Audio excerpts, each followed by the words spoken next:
Bom dia a todas e todos aqui Good presentes. morning, everyone here with us today, and those that are on YouTube. We want FIB15 to contribute with important multi-stakeholder dialogues, and we prepared everything to be an unforgettable moment to celebrate for people throughout Brazil and abroad. Before turning to the moderator to start this panel, we are going to let you know that, remember, we are going to open in the end for questions to the panel. Those that are in Salvador, Bahia in person can stay in line in front of the mic. And those that are online can send your questions and comments on the YouTube chat, and we are going to forward them to the panel. You can also follow our event on NIC.br social network, and don't forget to use our hashtag FIB15. We are on YouTube, Facebook, Instagram, KISS, LinkedIn, and Telegram. Remember that this panel will have presentations in Portuguese, English, and Spanish. For those of you who need interpretation, you have to get the receivers outside. Now I'm going to welcome the coordinator of CGI, Renata Miele, to start this panel. Hello, good morning, everyone. Welcome, bienvenidas. It is an honor to lead this panel in the fifth day of this marathon of debates, panels, and celebrations and discussions that have been so important to mark the 30 years of CGI in Brazil and the 15th edition of our Internet Forum in Brazil. I'm very happy today and honored, really, to have a panel of 30 years of CGI, and we are going to discuss internet governance, connections between local, regional, and global, and only with women that every day build internet governance in this world of gods. So to me, it is a joy because for many, many years, I think all my colleagues and friends of so many battles we've met in other occasions in recent years, but will agree that perhaps 30 years ago, women, if we were to have this panel, perhaps we didn't have enough women to be here on stage today. So being here today is a portrait of how internet and multi-stakeholder relations is a space that allows us to move forward step by step towards real inclusion of genders, races, regions, and this is beautiful.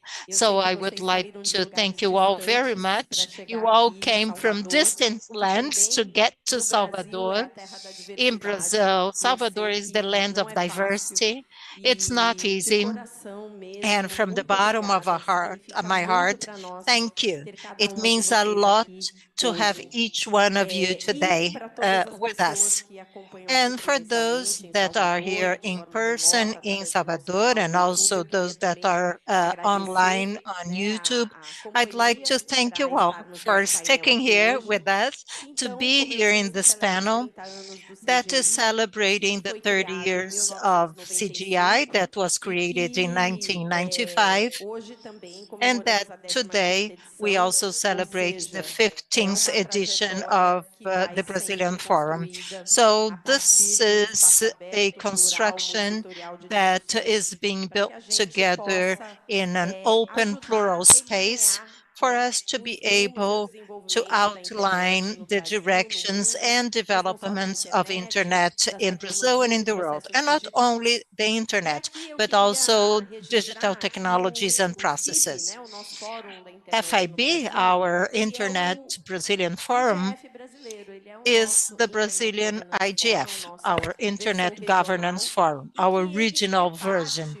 And it is part, for those of you who don't know it, of a huge global network of initiatives that started from the Internet Global Forum when it was created back in the first round of the World Summit of Information Society.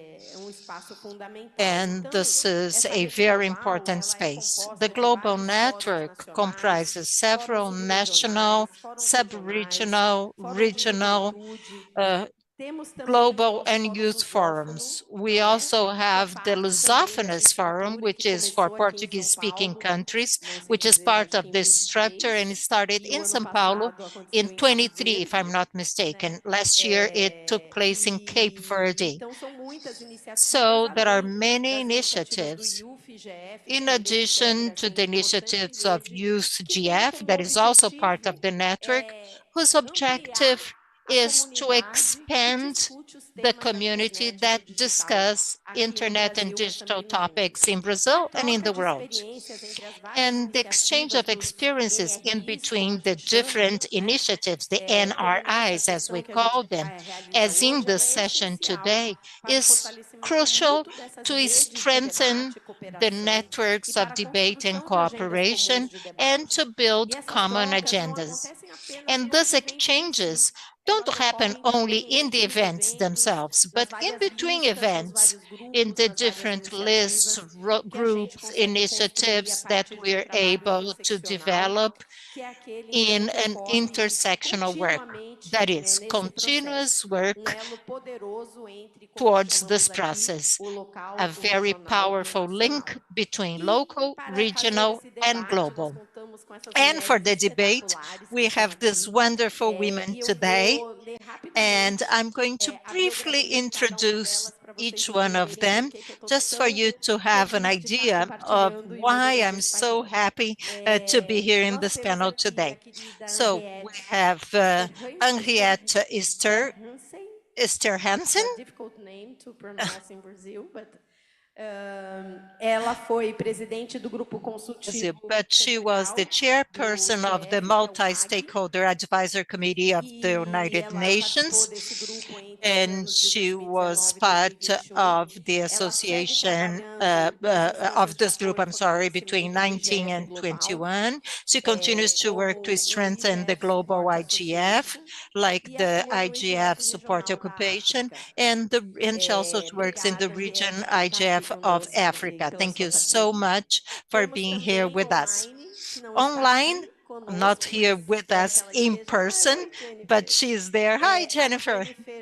Jennifer Chang, that is also working in the regional IGF of Asia Pacific, one of the largest in the world, and is in the consultative advisory group of MAG, and also the secretariat of the Internet Governance Forum Support Association that supports the IGF. And many of these women, and it's not here, but anyway, were part of the high left of the Net Mundial Plus 10 and contributed to the discussions about the guidelines to strengthen the multi-stakeholder process. Jennifer, thank you for being here with us. Also with us, we have Anya Gengo. Thanks for being here with us, Anya. Anya works at the UN Secretariat for the Internet Governance, and she is a focal point for national, regional, and youth IGF initiatives. Thank you so much, Anya. Lilian Chamorro Rojas, that works in the Colombian organization Colnodo, and also in the executive secretariat of IGF, which is our Latin America IGF, as we call it. And that is very important for the articulation of Latin American and the Caribbean in digital discussions, and she also worked with IGF in Colombia. Suzette Centeio, that is here, Director of the Department of Information Technology of Regulatory Agency of the Economy of Cape Verde, and the focal part of IGF Cape Verde. The Cape Verde that I told you was the host of the English-speaking countries forum. I wasn't able to attend. I was very sorry about that, but I couldn't. Marta Moreira Dias, that is the .pt Directive Council, the co-sibling of .br, the Portuguese domain. And also she is the president of LUSNIC, which is the Association of CTLDs of the Portuguese language, and she works with IGF Portugal. And here we have a very important agenda, which is how to promote Portuguese language better and more extensively in the digital world. And then finally, Lilia Patricia Hernandez, my dear friend, at the other end, director of the AECID in Panama and co-founder of IPUDETEC, a Central America organization of digital rights. And also she works in IGF Panama and Central America. So we have a very rich panel today. So without any further ado, because the session, just to close my presentation, and I'm past the time already, we have speakers that are very diverse. It's 100% diverse because we have different countries, different languages. So it is diversity that goes beyond our geography. It is the face of the diversity in the internet. So I would like each one of you to use 6 to 7 minutes to talk a bit about your experiences and understanding of how national and regional initiatives contribute to strengthening the multi-stakeholder model and how together we can continue connecting contexts and projecting the future for internet governance in such challenging times. To start, I'm going to turn to Henriette to start the panel. Henriette? Thank you very much, Renata. And thanks very much to everyone for bringing me here. Hartmut, where are you? And actually, thank you to Carlos Afonso. I have to start with that because my personal journey, internet governance, started with meeting Carlos Afonso a long, long time ago. And I wouldn't be here if not for him. And perhaps many of us wouldn't be here if not for him. And I'm here to speak in my capacity as being one of the founders of the African IGF. African IGF is taking place today as we speak in Dar es Salaam in Tanzania. And it started in 2012. So this is the 14th African IGF. But there are other IGFs in Africa. The first regional, sub-regional IGF in Africa was in 2008, and it was in East Africa. And from that region, in fact, began to show some leadership until we had the first African IGF, and it's taken place every year. And we now have, I'm not sure how many, there must be probably at least 13 national IGFs in Africa, as well as sub-regional. And I'll say what that means for us. I think in Africa as a whole, it's the region of the world where we need the internet. We don't have the internet. There are still, in fact, the internet penetration is reducing. The challenge of affordable connectivity and meaningful connectivity is such that, in fact, penetration has gone down by a few percentages because there's not enough infrastructure, there are not enough devices that are affordable. So the challenge is huge. But we also have still dealing with issues that I'm not sure that I think in Latin America you probably also have, but lack of political will, lack of resources, lack of local indigenous capacity at the level of technology, skills, businesses that are able to invest in the sector, and civil society organizations that play a role. So for us, the IGF and the role that the IGF plays is absolutely vital. I think, and it has worked, it has enabled us to build more common understanding across the different stakeholder groups of, firstly, that this is a challenge, that if we want to connect the continent, we have to work together. I think, secondly, it has managed to build some bridges between government and non-state actors, which are bridges that don't come easily. We have many authoritarian countries. We have many countries where civil society is operating under hugely difficult conditions, restrictions, and these are not restrictions just on freedom of expression, they're often restrictions on funding. Countries like Zimbabwe, for example, have legislation that makes it very difficult for non-governmental organizations to get funding. So there's often a very tense relationship between civil society and governments.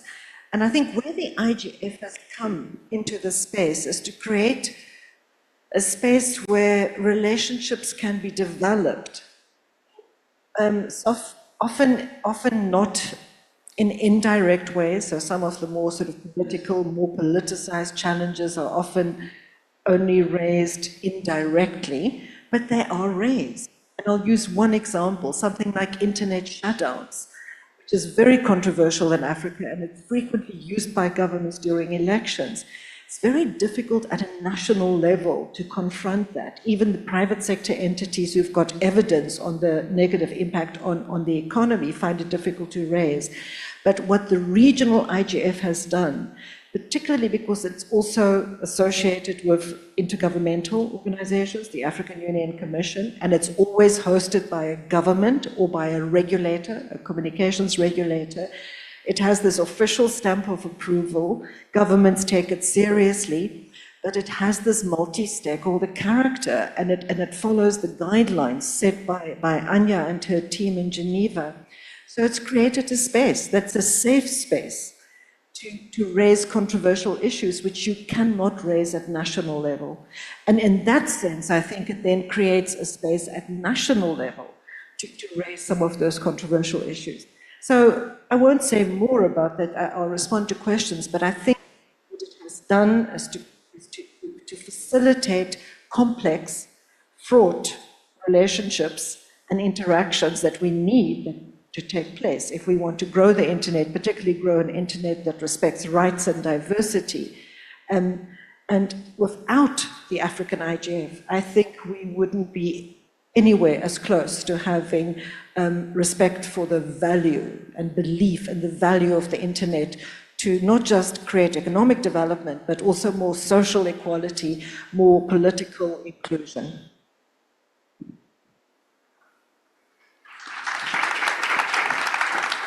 Thank you, Henriette, for sharing this experience with us. Muito interessante, né? It's very interesting. It's important for us to get into contact with the different realities, because in Latin America, we have other types of challenges. But to be able to see regional forum through the lens of how multi-stakeholder spaces are safe for people to express their differences, to present their claims that sometimes are not possible at the local, national level, and that contributes to the progress of everyone. And I think this is a prospect that really opens a new window of understanding about the role of the internet and multi-stakeholder efforts to build political bridges. So thank you very much for sharing your thoughts. Now, Jennifer, I'm going to turn to you to talk about how you see these experiences and what you can say to us about the work that you are developing in Asia Pacific region towards the development of regional fora. Thank you, Jennifer.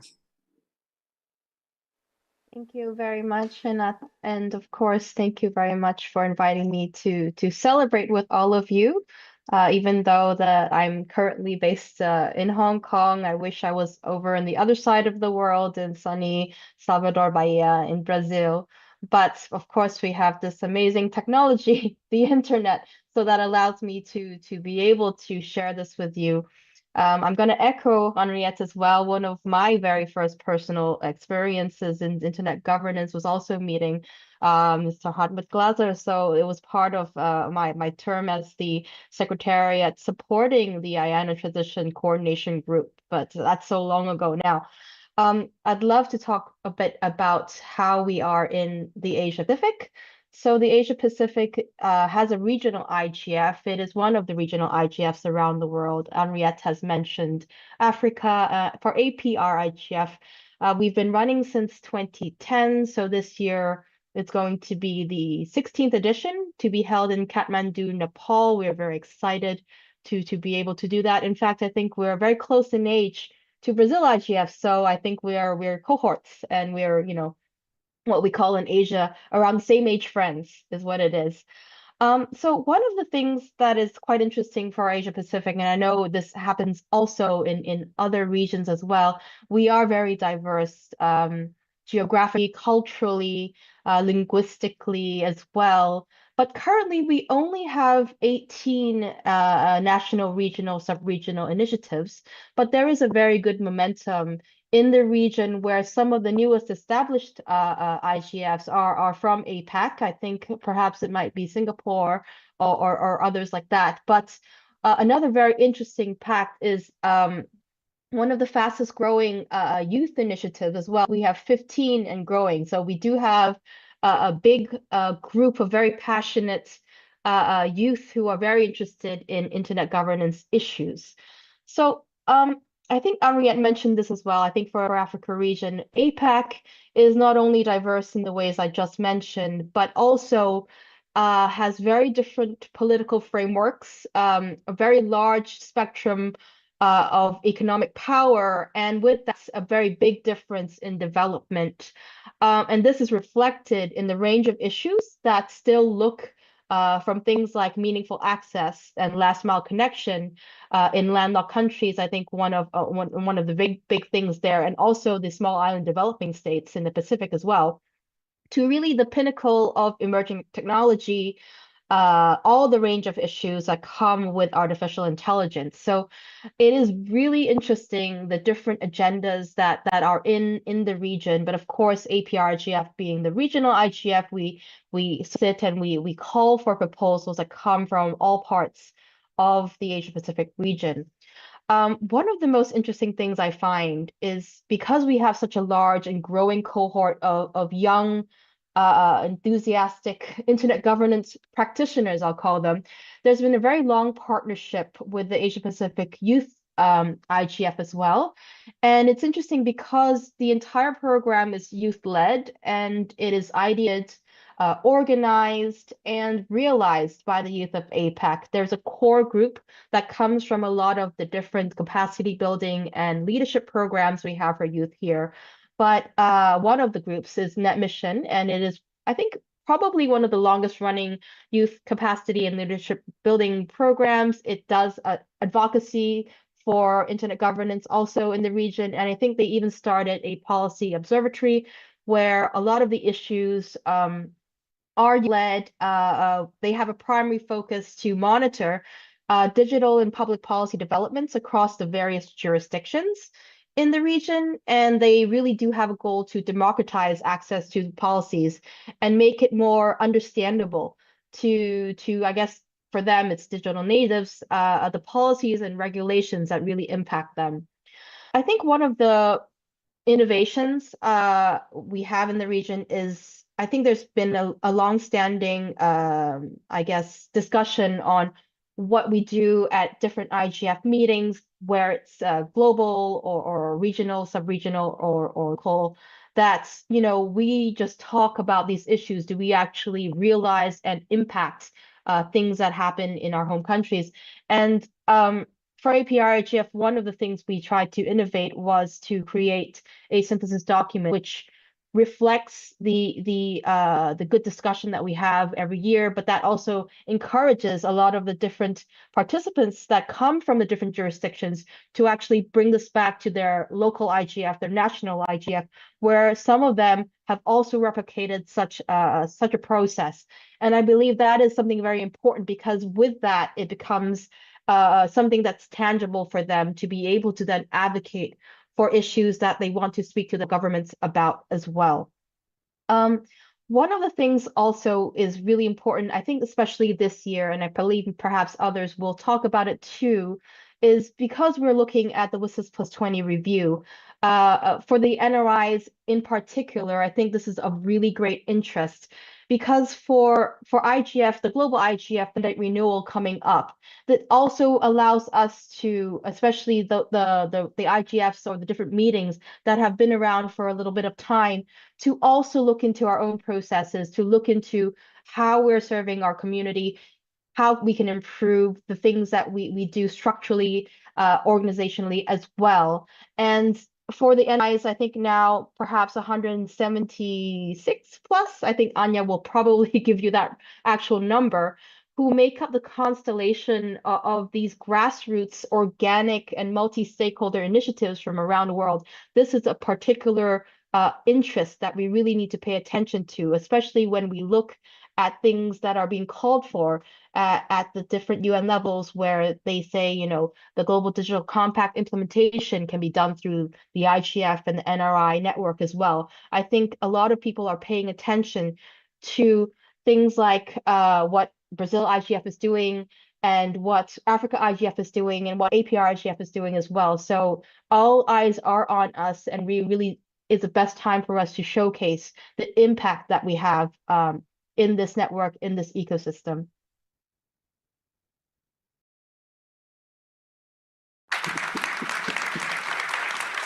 Obrigada, não só por trazer pouco deste olhar, né, da grande diversidade. Thank you so much, not only to help us to think about diversity, which is a key message that you develop in the Asia Pacific region, and the importance to take a look at international projects which are ongoing, such as the 20th review of the Global Summit, Global Digital Compact, and how all of that impacts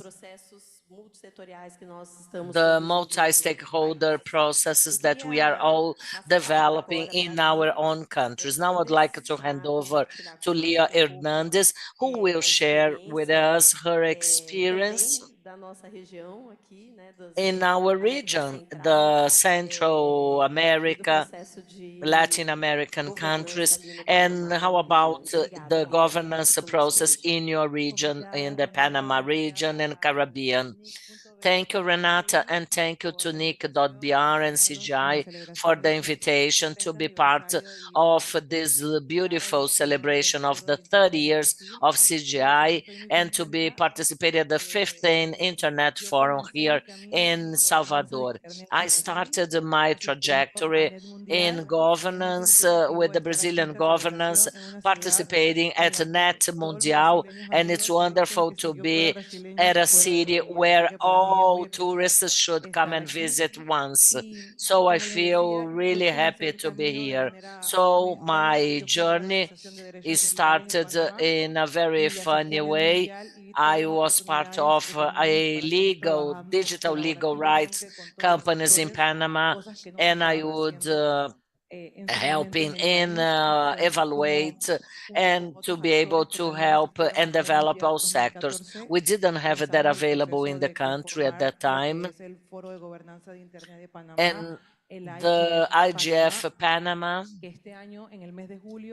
which will celebrate next July its 8th edition. We are gonna have executive participation during the pandemic. We developed then virtually, and we are very close to celebrate our first Central American Forum of Internet. Once you talk about opportunities and diversities, I believe that the Central America is a region within a continent, which is the Latin America, and we are in between two large centers, Mexico and Colombia. What happens and the impact which the internet may have in the region of Colombia and Panama. These regions, they have many issues, such as to guarantee users access to the web.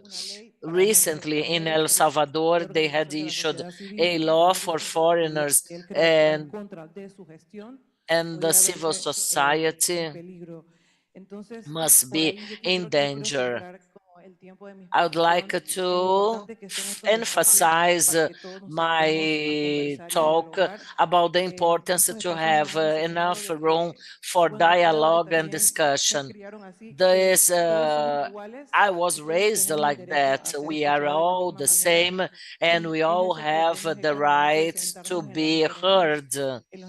And that's what we do whenever we participate at different events and sessions in Central America, especially around our city of Panama. I was the hostess of a Congress in Panama during our 8th edition, and I was part of the Internet Governance Forum to Central America and Caribbean.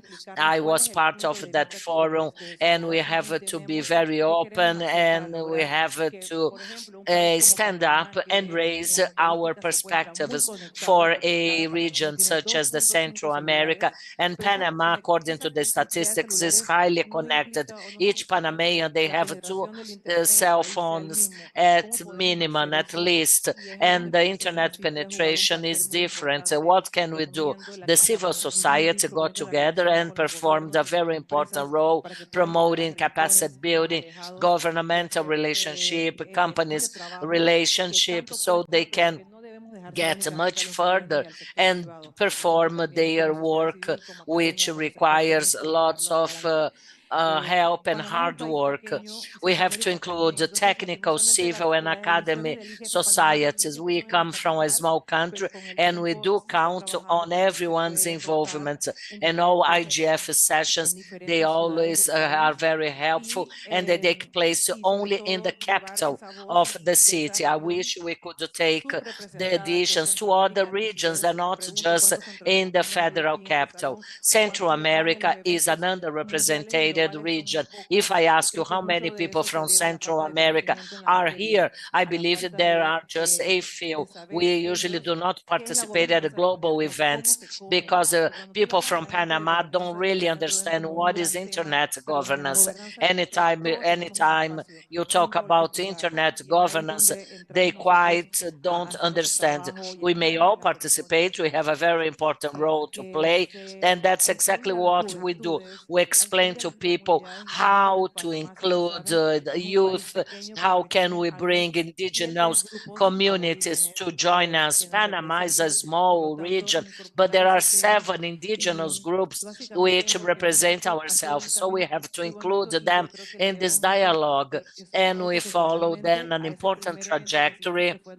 And I owe that to the first global event and, of course, Internet Governance Forum. Thank you. Lia, que bacana, né? Eu não sabia disso. Lillian, so nice. I didn't know that your entering government started with an event in Brazil. Sometimes even us in Brazil do not have the dimension of the regional impact that the initiatives we develop may have for the development of multi-stakeholder efforts in the world.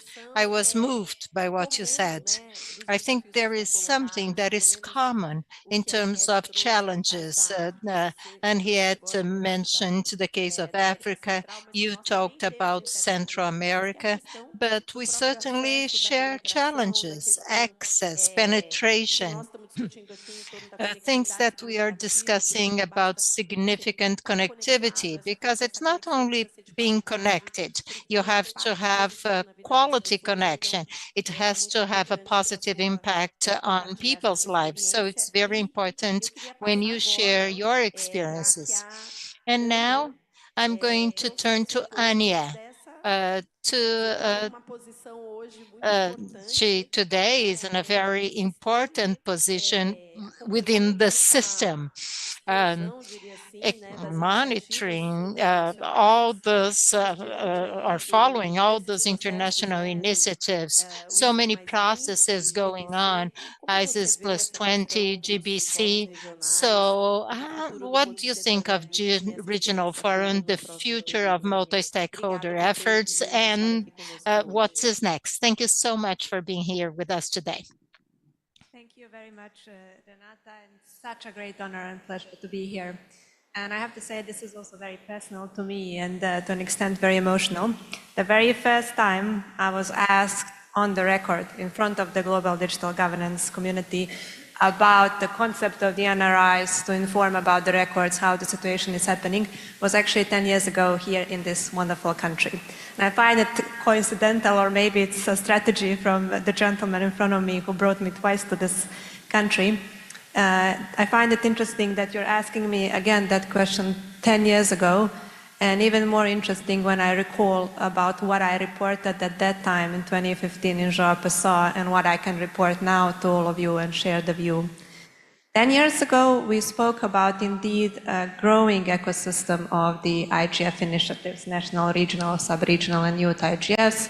I have to add there also the value of the schools of internet governance that have been emerging basically since the IGF was convened.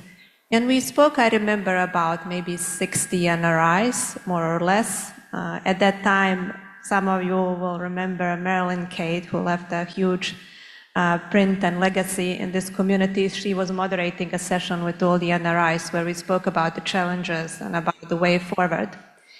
And it's also interesting, we spoke about also at that time about the context of World Summit on the Information Society. Because at that time, when Brazil was hosting the IGF in 2015, we were in a very important momentum, which was the 10-year review of the World Summit on the Information Society. And for the IGF, it was a review of its mandate. Months or weeks after the IGF in João Pessoa, the General Assembly was discussing about the concept of the IGF, what happened in the previous 10 years, compared to Tunis agenda and its mandate, what needs to happen in the next 10 years. And it was the very first time on the record that the concept of the NRIs was mentioned in that official document of the GEA, so the resolution that followed was plus 10. It's impressive that communities around the world managed to triple, if not even more actually, the number of the NRIs that we have now compared to 2015. And now we are in a momentum where indeed we speak about the 20-year review of the World Summit on the Information Society, looking back what we have done as a global community through our mechanisms, and probably even more importantly, what we want to do beyond 2025. There is one thing that is factual, and it speaks about the value of the IGF as a framework, as a community-led and driven concept. That is the emerging number of the NRIs. And I don't necessarily speak about just the quantity, I speak about the quantity that is followed by the quality at an individual level and at a collective level. Today, 177 NRIs are functional in the world. They go through their particular challenges, of course. It's not easy, and you will know this the best, to set up a process which will be bottom-up, multi-stakeholder, open, inclusive, especially in countries that are diverse as much as, for example, Brazil is, because that means that the challenges and opportunities that you have in the country are also diverse. But we are managing, and the fact that, for example, these types of meetings are happening annually, that they are led by the multi-stakeholder community, testament to the global community orientation toward the multi-stakeholder approach as essential, as the only that can help us to govern digital technologies and harness their potential. The IGF sees the NRIs as the greatest asset of the whole process, of course. And thanks to the NRIs, we are in a position to put together a program of the annual meeting of the intersessional work that is relevant to the best extent possible to the world. And I'm glad that both colleagues that were speaking before me, especially Henriette, Jennifer, that are involved in the regional IGFs, spoke about the challenges of the diversity, because it's not easy to put together a program in a year or throughout the year, which, for example, will be relevant to the challenges that Brazil faces or priorities that you have, and, for example, the community in Mali or Vanuatu or Tuvalu or Tajikistan and so on. It's just the reflection of our reality. The geopolitics, of course, very much impacts the processes, and it's interesting to see how the agendas are always changing because of our bottom-up nature and our commitment to it. Once we have different events, processes happening in the world. I'll give you one example, the COVID-19 pandemic, for instance, that really shifted the priorities on the global agenda, and I would say on the national and regional agendas. I recall that by that time, 2020, it was the cybersecurity really that was dominating pretty much all the agendas at the NRIs, of course, speaking from different processes and the IGF as well. And suddenly we had such a rapid shift toward meaningful access, toward connectivity, toward digital services that were essential, our backbone of survival, basically, and thriving during those challenging times, and so on. So it's pretty much reflective of our realities, and I think that's the point that I want to make. You mentioned, Renata, a very important process indeed that was agreed last year, which is the Global Digital Compact. And now with the WSIS Plus 20, we all work really as a global community, the UN system as well, for these two processes to align and that they complement each other, that we avoid any duplications, any redundancy whatsoever, because that would be a luxury and a waste of time, given that we are really trying to work with digital technologies to work for people at the time where resources are limited, where awareness in certain parts of the world is still poor, and where digital divide creates us huge problems still in terms of the inclusion and onboarding everyone in this process. We expect that the WSIS Plus 20, especially the process in December with the General Assembly and all the multi-stakeholder consultations that now Kenya and Albania as the co-facilitators will bring clarity in terms of where the future of digital governance or internet governance, depending how you call it, will lead us. But if there's one thing for sure, that is that the people through the NRIs have spoken, and they're really determined to follow the IGF principles to establish frameworks in their local communities, be it national, regional communities, to ensure that multi-stakeholder approach combined with bottom-up approach, inclusive, open, transparent process, leads them toward discussing how digital technologies can work for basically better quality of life for everyone, to improve our services, to improve our economies, our democracies overall. And in that sense, we look forward to December. We work with the global community, and we invite you all, if you are not still active in the processes of consultations, to become so, because this is really, I think, an important year of opportunity for all of us that want to see a change. And I will finish on the point of change. What we would like to see is more stakeholders being with us in these type of processes, especially those that are what we call the weak and missing voices. It is difficult. 2.6 billion people are completely offline. The question is, how do you reach them? How do you go there physically? I think Brazil IGF serves as such a specific example there, because you strategically move your annual meeting throughout the countries. You don't stay just in big urban, economically strong centers necessarily. And that's really the only way. If somebody is offline, you have to go there physically, see what is the issue, and then try with all your resources to fix the issue and finally bring in digital inclusion where it has been missing for years now. Thank you so much.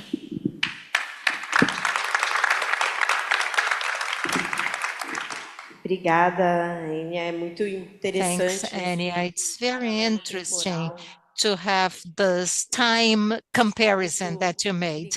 I thank you very much for that. It's very interesting to have this time comparison that you brought to us. What the state of the art was in the IGF of Paraíba 10 years ago and now. And it's really interesting to see that we are evolving in the possibility of getting closer to people, albeit the challenges that we have. So thank you so much, not only for the overview, but also the call. And I'm going to say it again. It's very important that all organizations do take part of the consultation processes for the World Summit of Information Society, be part of discussion, be part of the Global Digital Compact, because all these processes are interconnected, local, regional, and global. So now I'm going to turn to Lilian. Lilian has a presentation. I hope it's already ready to go, but thank you, Lilian, for being with us. Bueno, muchísimas gracias por la Muito obrigada. invitación. Thank you for the invitation. Parabéns para CGI por estos 30 Congratulations, años first de of all, trabajo, to apoyo y CGI for the ejemplo, 30 y years dejarnos of un rato de hard work, inspiración, ¿no? Porque support, definitivamente and muchos inspiration, as it estamos was aquí just y de los mentioned. procesos que han ido Because surgiendo se many han of inspirado us dentro del trabajo here que ustedes han and many impulsado of the también desde acá, processes desde that we Brasil. have Entonces, were gracias inspired por by the este work privilegio de that you estar developed in acá. Brazil. So Bueno, thank vamos you a hablar un so poco much de for the la privilege of IGF. joining this panel Podemos today. avanzar a la Today, we are going to al talk a siguiente bit of slide. LAC IGF. Can you please go to the Gracias. next slide? There. Bueno, ya sabemos que el IGF Well, básicamente se rige we por know los that principios LAC de los foros de IGF gobernanza. is basically Destacamos mucho la following the horizontalidad de las principles of discusiones. Hemos governance, hablado and que este es un including espacio them, we seguro, talk about digamos, donde los horizontal diferentes actores decisions. We pueden say it's a hablar en safe igualdad de space where condiciones, the different no solamente stakeholders para can poner en el speak centro los freely temas más in relevantes, equal como lo comentaba conditions, hace un momento not antes, que han only ido to variando a través del address the tiempo, most important sino sobre topics todo para lograr as remitir algunos acuerdos y algunas Andean mentioned, recomendaciones en torno a but estas temáticas. also Entonces, to creemos que ese produce es uno de agreements los and puntos recommendations principales, la about the different horizontalidad y la topics. posibilidad We de poner believe los that temas que this como is the región most son más important relevantes para topics, nosotros. just a balanced Bueno, forum esto and the también possibility of también a traer addressing a issues Carlos that are Afonso, que more fue una relevant de in las our personas a regions. través de I'm NUPEM, going to talk con about Carlos APC y con Afonso. ACNIC, que fueron That quienes was one of the iniciaron este proceso persons del that LAC-IGF. together with La NOPAP primera and edición del MEBC, foro he fue en started the Uruguay en el process of LAC 2008. Ya en IGF. el momento And the tenemos first 17 edition of the ediciones forum en was in 12 Uruguay in países de 2008. la región. 17 Fueron 13 editions ediciones so en línea far donde también, in digamos, 12 manos different countries in poderosas the region. sostuvieron el We had proceso, ¿no? A pesar 3 de todas las dificultades que editions tuvimos durante online. ese periodo, We are se able to sostuvo el keep the proceso para process mantener el foro en despite línea. the Y algo muy period importante que of también sucedió COVID, durante ese but periodo de we're NUPEM, able también to hold está the Raúl, que process online. fue una de And las personas another que trabajó important en thing, ese tema, Hau is fue en here, definir unos and he nuevos was estatutos one para of el the IGF que persons buscaba that como darle un worked nuevo on the aire, retomar un definition poco lo que of estaba the new pasando, bylaws of y en LAC ese sentido se IGF. hicieron The consultas, se idea hizo todo un is to estudio con la update comunidad de what was Latinoamérica, se going hicieron on. And we had entrevistas y public surgieron estos nuevos consultations. We estatutos. worked with the En whole 2023 community se of inició la Latin implementación de America. los We estatutos. had Ya vamos a many hablar un poquito de interviews, lo que ha and venido now we have pasando our new desde entonces. bylaws. We Y started the en el implementation 24, then, bueno, and I'm ya going to también say como what parte has happened so de far. In 24, de este llevar al piso, digamos, llevar a la as realidad lo part que surgió of de los nuevos our estatutos, se seleccionó efforts el Comité to de Selección de try Talleres. to implement the reality of our new bylaws. We have a committee for the selection of workshops. This is what happened in Santiago de Chile. We had a fantastic event on November 7 and 8 in Santiago in Chile with 262 participants from 18 countries and 120 participants, panelists, moderators, 18 parallel sessions. It was the first IGF with so many parallel sessions. And the topics approached were so important. We talked about gender, environment, that are topics that are so important for these regions and sometimes are not mentioned as often in the global forum, but are very crucial for our regions. And these topics were there thanks to the public consultation that we had beforehand. We had 4 plenary sessions and a very fun day for our interactions in LAC-GF, a series of activities, sessions with politicians, and also that was led by the UN. A very, very interesting event. And as part of what came out of IGF's new bylaws, we have a new structure for our forum. What we called program committees. It started talking about a stakeholders committee represented by 12 different sectors. We also have a new secretariat for IGF. Until then, the secretariat was very correct and very competent, but we needed to install a process in which we would take turns every 3 years. And in 23, we were chosen to lead the secretariat. We had LAC-GF programs. At that year, we had an event in Colombia, and in 24, we worked with the workshop selection committee with the technical group, government, private sector, and civil society. That was an open invitation. We invited people to have terms in office of 3, 2, and 1 years, and the committee worked very hard to try to define the parallel sessions that I mentioned we wanted to do, the subjects to be addressed, and then in 24 we had the first edition in Santiago, already with 18 sessions proposed by the community itself. In 25, our challenge for this year and next year is to create multi-stakeholder work groups. We want the different IGFs to work together, and that before the forum we have constant work with the groups working different topics. And this is what we are doing now. This is what we expect from the multi-stakeholder work groups. They have to have the representation of at least 2 sectors. They all have to have co-coordinators from different sectors, and the work has to be always in between sectors. And then, if you ask about IGF 25, well, we already made several invitations to decide the topics of the forum. I think next week you're going to know the subjects that were chosen this year. It's very nice. Soon you're going to have news. And also we have a new committee to choose the workshops. We are going to renew 1/3 of the committee, and we're also going to let you know the names very soon. We also have candidates to host the IGF, and we are checking who is going to take the IGF this year, which is probably going to happen at the end of the year.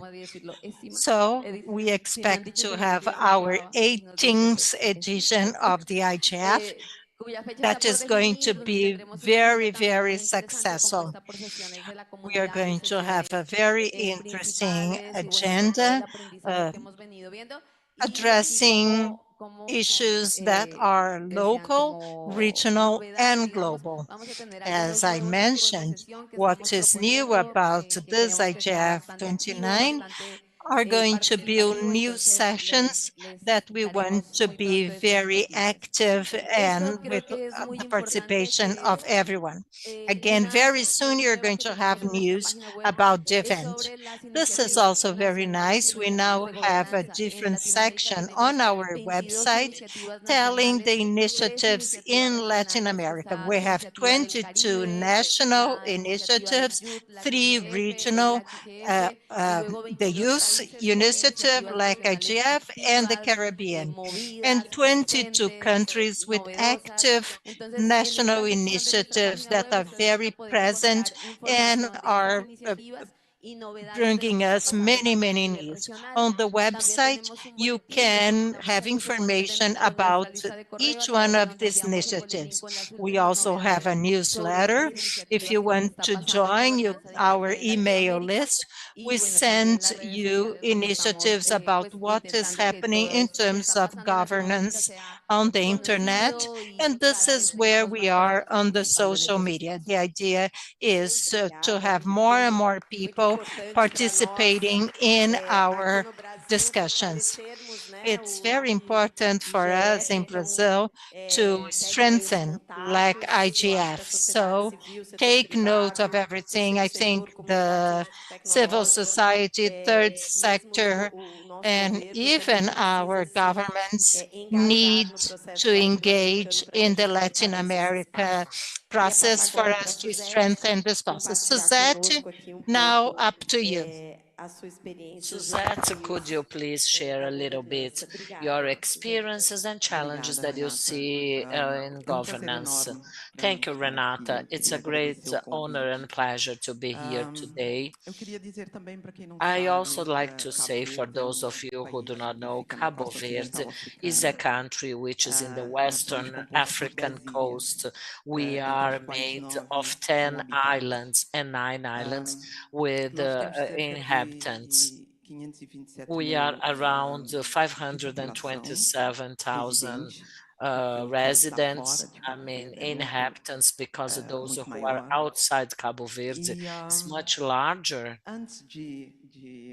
But before congratulating CGI, I also like to share a little bit how our IGF Cabo Verde was raised.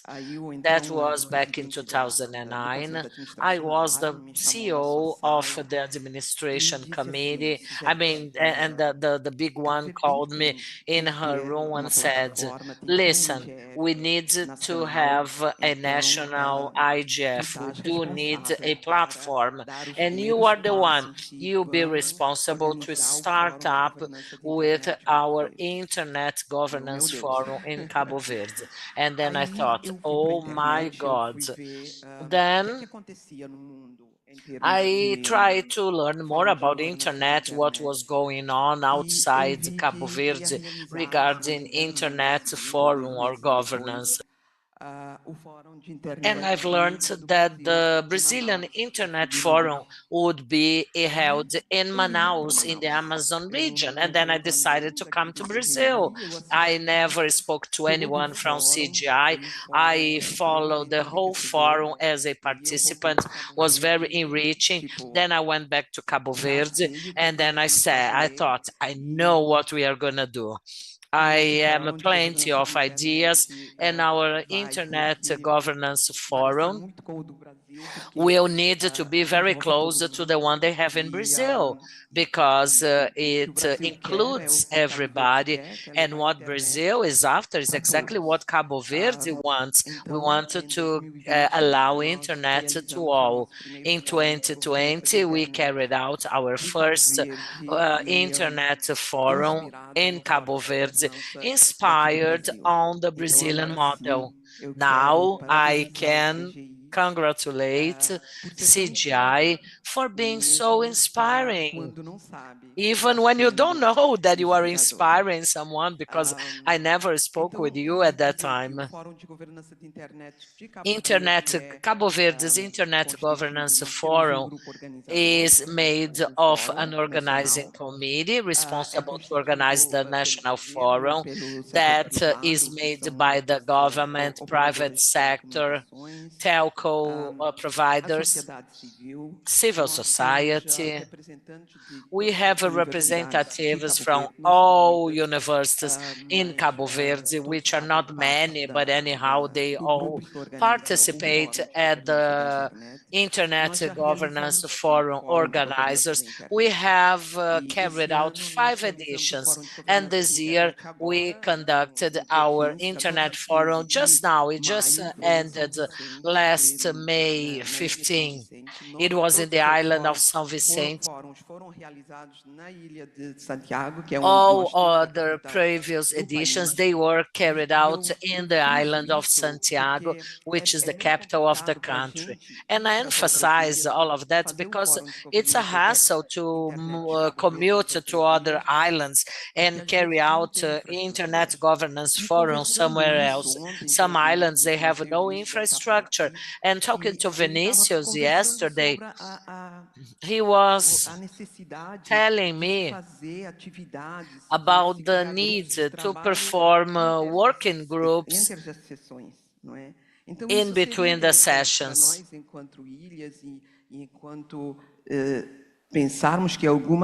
As a country which is made of islands, and probably most islands, they do not have enough infrastructure to host the forum. The idea then was later on to visit all these islands and to take to them whatever has been discussed in the forum. The forum is broadcasted via streaming, but not all areas or all islands are able to join the forum. Cabo Verde Internet Governance Forum organizers, they are the ones to decide about the best time, date, place, theme to be discussed. Usually we follow the IGF global theme. The idea is to bring the global presentation to a local region. So we emphasize the main IGF global topic, and then we develop some other close topics to the one of the global meeting.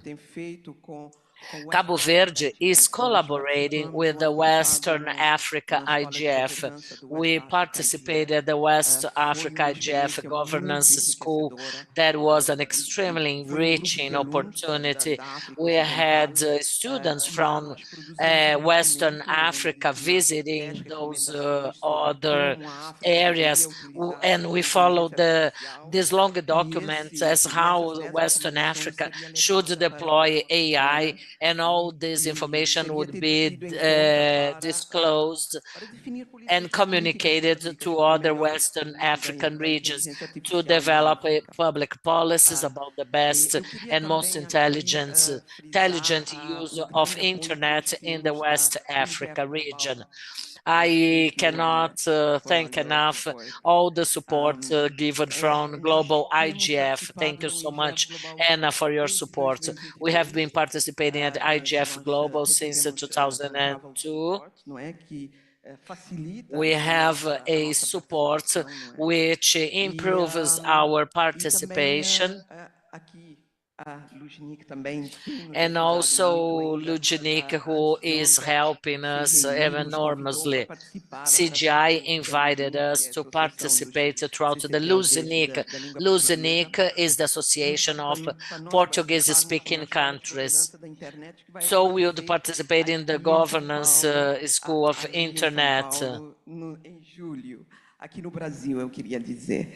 in July. Eu queria frisar aqui que a cooperação, So the cooperation, especially to countries such as Cabo Verde, which are small countries, but with a wonderful digital soul, it's amazing to get this type of collaborations. So we'll be able to develop a more fair governance with a more inclusive internet.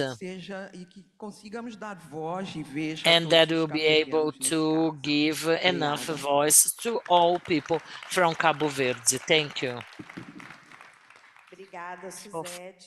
Thank you, Suzette. Interessante você falar sobre essa dificuldade de estrutura. It's interesting when you say about infrastructure obstacles and islands obstacles. In Brazil, our way of working is different. This because we are a country of continental dimensions, and we also try to go to non-capitals. We start with other cities of the countryside. We had a FIB in Uberlândia, which is the countryside of Minas Gerais state, and the structure is a difficult one, also in Brazil, and we have to find the means for that. And I am so moved when you talk about collaboration, need for support, and we are trying to invite people from different regions to participate at our IGF and our local meetings. Now I'd like to hand over to Marta, who's got a significant experience in this governance process.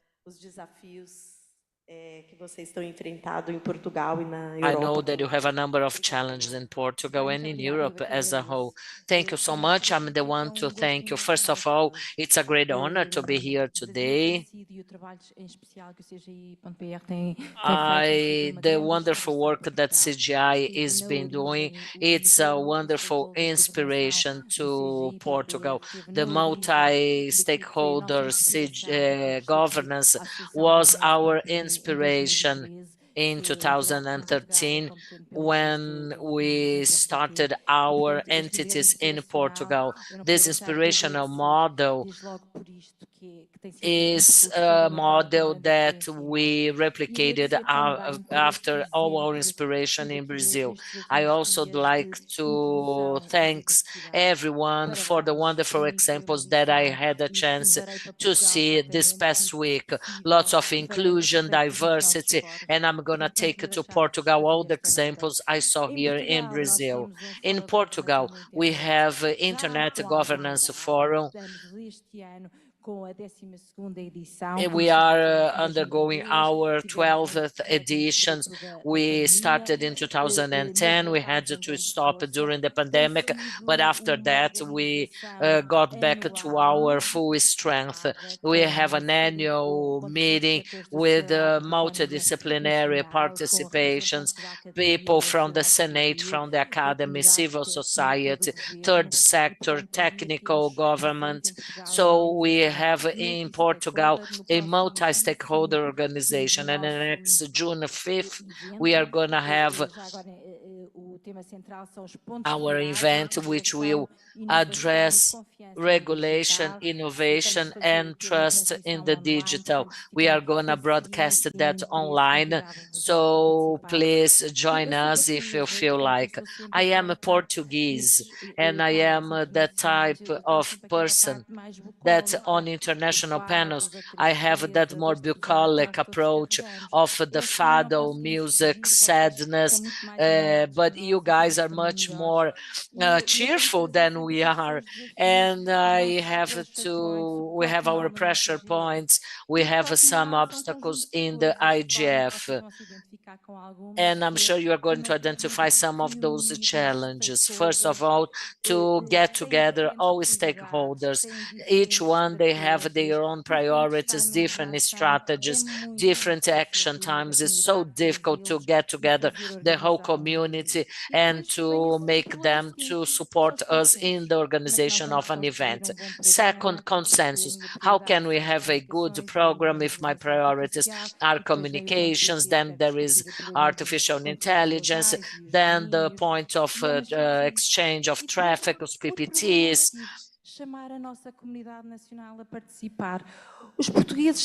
Portuguese people, they are a little bit reactive to participate at events.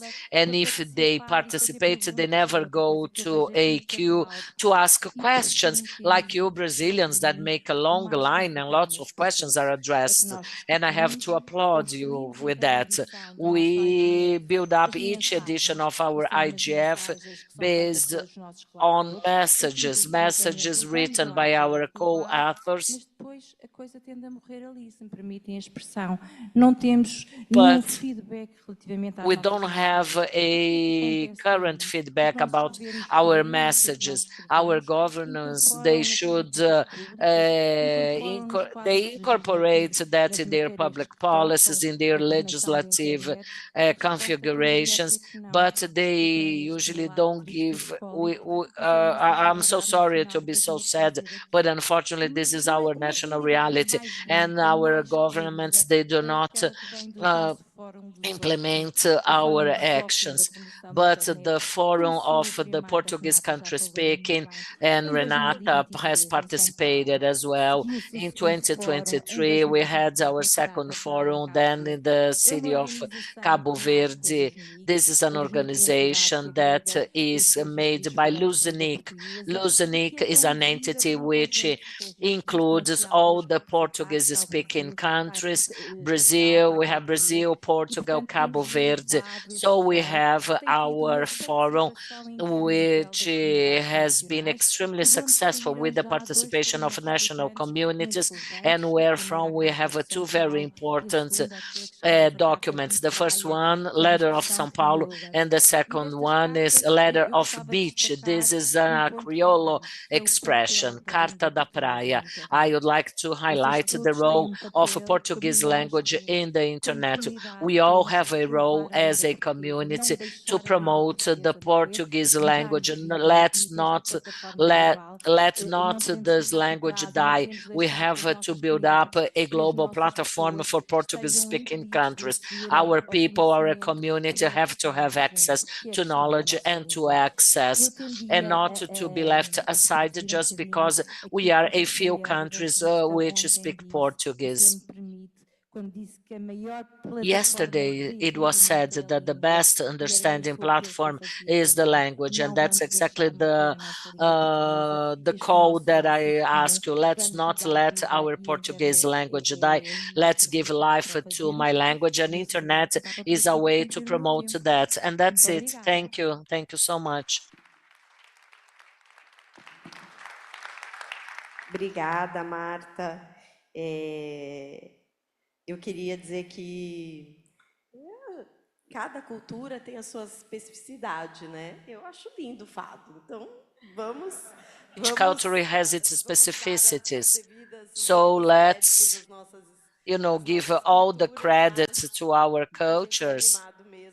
But we are very excited. We Brazilians are like that, and it's nice to see language, to emphasize language with all this dimension.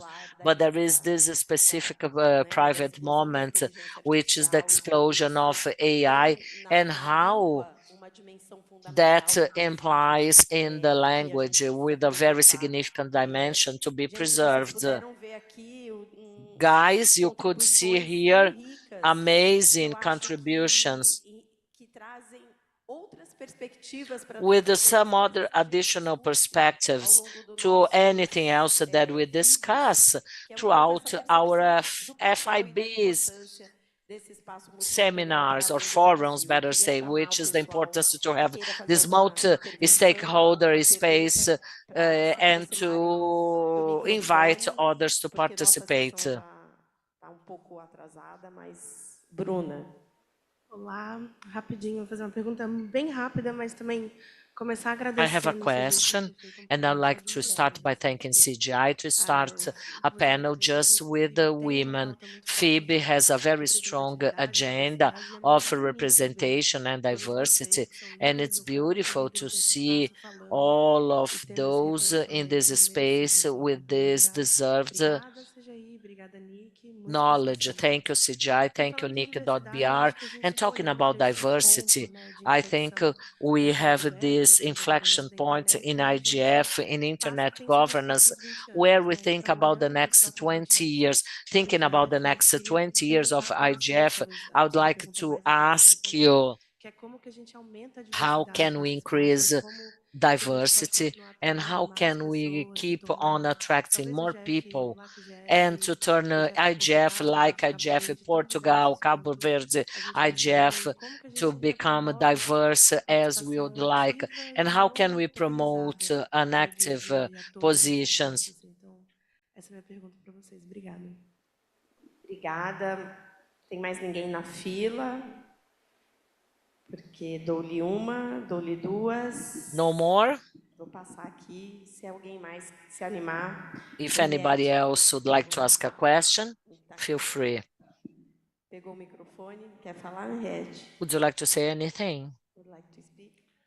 Thank you, Renata. Thank you, Bruna. For the Sim, question. Renata. And thank Sim, you, Bruna, for all your work as a MAG member and as someone in ICANN. I'll start by saying how not to ensure diversity, and it's by not doing what ICANN did recently, which was to delete the word diversity from its documentation and replace it with some soft, wet term that I can't even remember now, participation or representativity. I think, firstly, I think you have to, if you want to be inclusive, you have to confront exclusion. And exclusion is different in different contexts. I'm from South Africa. In South Africa, it's about race. It's not about what Trump and Musk is talking about taking privileged white South Africans to the US. It's about class, about poverty. And I think that's true for the IGF as well. And I think I have to commend Anya for her work, because I think that one of the reasons that the NRIs have succeeded, the national and regional IGFs, is because they recognize that there are, for example, small island developing states. They are not included in the global spaces, and by having NRIs and regional NRIs specifically for the small island developing states, you are amplifying their voices in the global spaces. So I think, Bruna, the answer is not a tick box approach. You have to analyze how power operates in a particular context, and then you build your diversity and inclusion strategy based on that analysis of power asymmetries.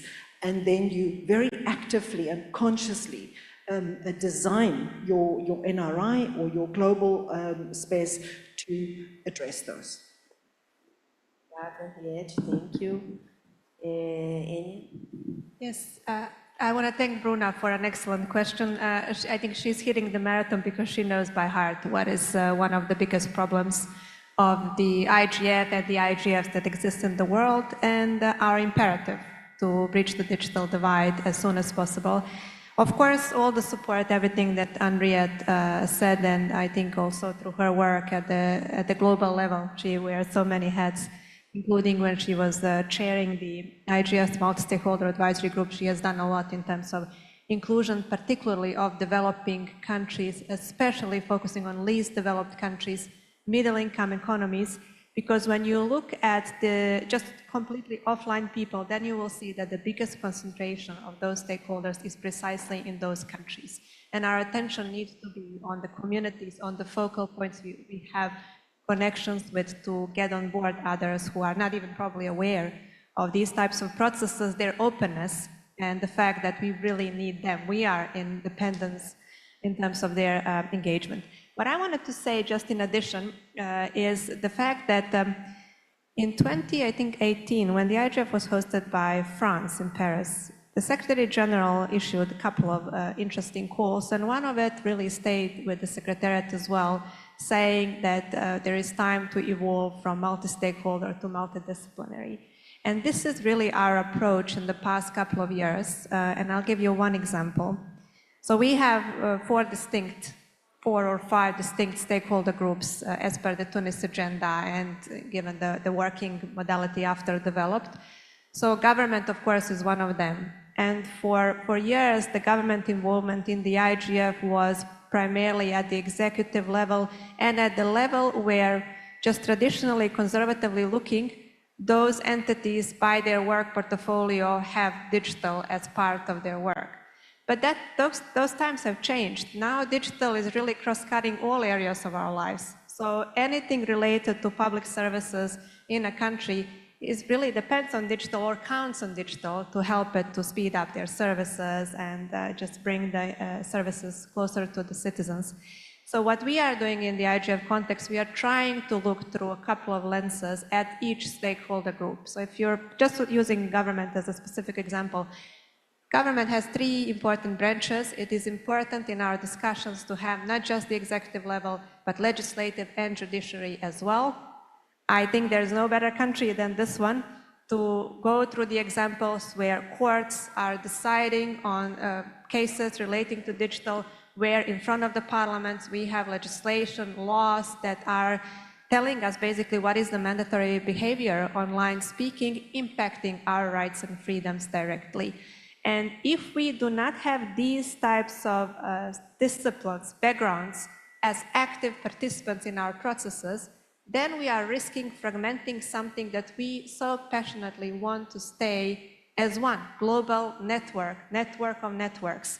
So fragmentation at the level of policy, fragmentation at the level of infrastructure is something that we are concerned with, and we are addressing it also through the inclusion of different stakeholders in a multidisciplinary level. Thank you.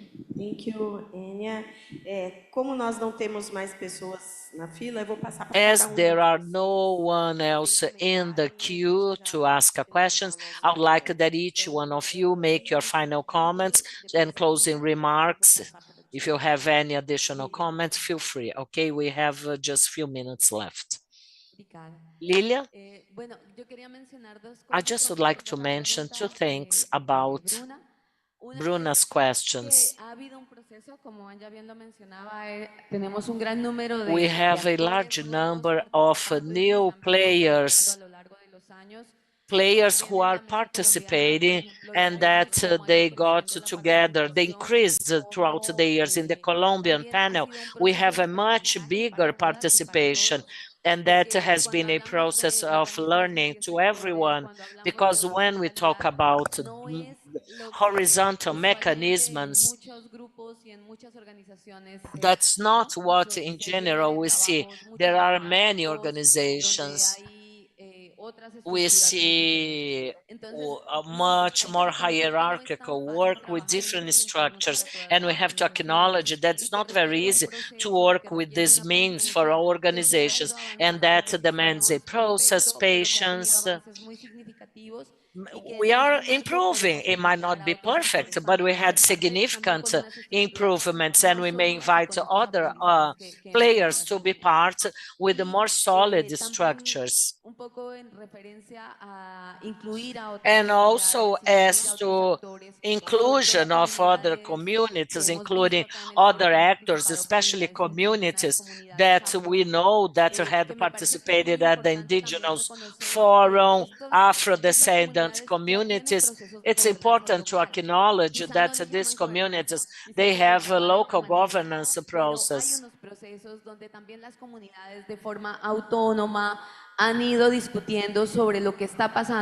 Well, in an autonomous way, they have been discussing what happens in their territories, in their region.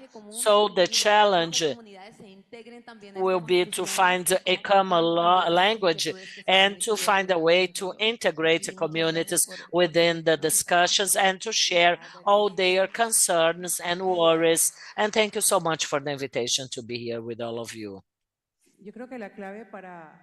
I think that the main key to promote participation of more entities or players is to include people as part of the process, where they will have that feeling of belonging, and the governance forums where you consult agendas. They give us some suggestions of topics that they participate at the commissions, the working groups, in a collaborative manner. And I don't want that just to be a responsibility of one secretary or one single coordination. It should be like the conductor of an orchestra, but not to be the one to be responsible to do everything. People love to be taken into consideration and that their opinion is valuable. This has to be considered.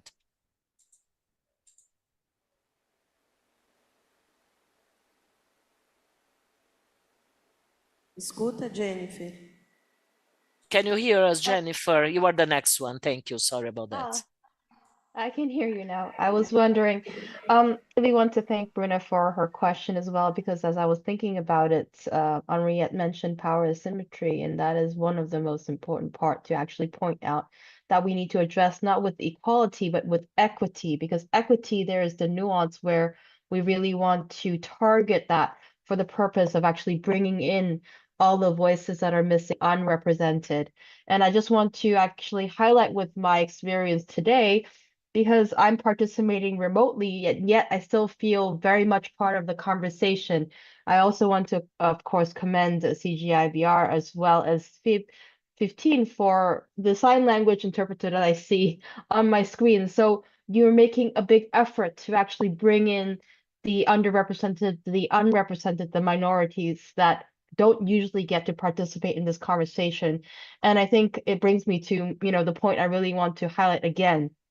For all of us in the 177 and counting NRIs who make up this beautiful constellation of internet governance ecosystem within the IGF, I guess, family, we really need to lean on our strength, which is our expertise in how we ourselves embody and promote this decentralized, bottom-up and inclusive approach to internet governance, so we can actually allow for local communities to frame and address their own challenges and find solutions that best fits what they actually live in and their realities.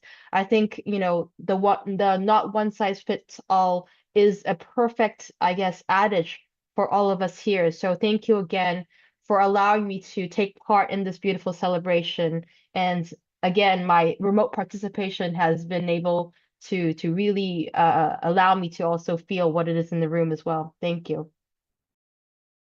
Obrigada, Suzette. Obrigada, Renata. Thank you so much, Jennifer. Para países assim como Cabo Verde, two countries or four countries like Cabo Verde, we just have to keep working, promoting forums, and in the IGF Global, IGF ICI, we also are getting support from IGF ICI, which is the ITF department. They are offering us funds to carry out our IGF. So that's it. We have to be able to get to the global, to bring it to the national, and then carry out some disclosure in Cabo Verde to reach those more remote areas and islands with fewer infrastructure, and then have some sort of effective inclusion. Thank you for the invitation once again. We are the ones who thank you. I will be very brief. what Bruna mentioned is a matter which we also face every single day. And part of our time is trying to solve that. And a strategy which we have adopted this year, we had a consultation about our legacy. And for a while, those from the community who were interested, they could come to our platform and to suggest some discussion themes in terms of organizing a workshop. That was our first measure. A second one is to decentralize and no longer just perform events in Lisbon or in the city of Porto, which are the two largest cities, the capital and the second largest city. Let's spread that to other localities. And third, we have to be involved and included into the Digital Global Compact and the issues where we can have an effective participation. I mean, it's wonderful to be able to participate, but not only, we have to take the best from our participation to realize that our participation it was inclusive in topics that were part of the panels, and if people, they don't get excited, they don't get involved. I'm not a panelist, but I like to say, first of all, thank you so much for your participation in this panel, every one of you. The beauty of the multi-stakeholder model is the ability that we have collectively to enhance and improve our internal processes. So diversity, the concrete diversity, and not a token one, is a everyday commitment.